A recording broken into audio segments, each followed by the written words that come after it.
सुना सुना ये ध्वनि एगो बतला तुम्हारी।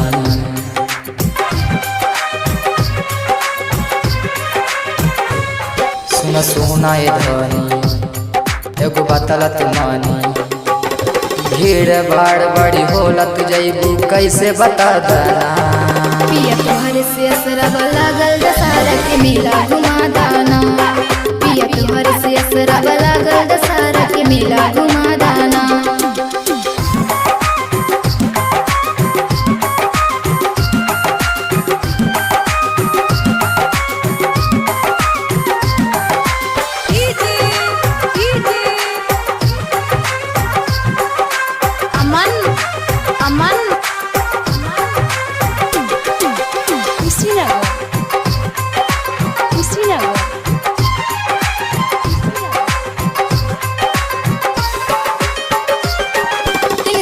पे अब की पिया घर बाड़ा हो, सबके होते अपना मेहर संग जाला हो।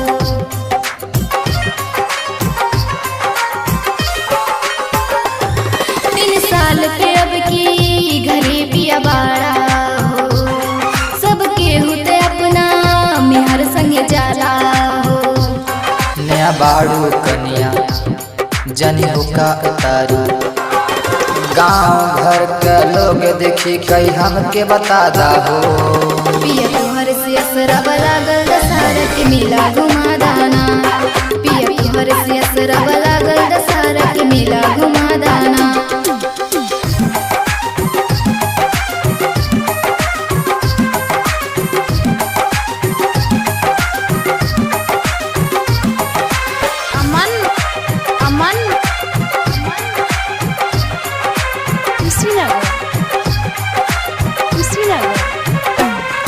एगो मन में बसर धारुआ संगे जाए कर लिहती दर्शन हमू लेहड़वाली के।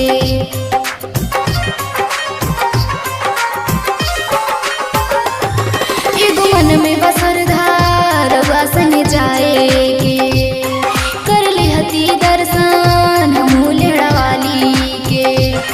बता नहीं खे मनबू चला होखा तैयारी।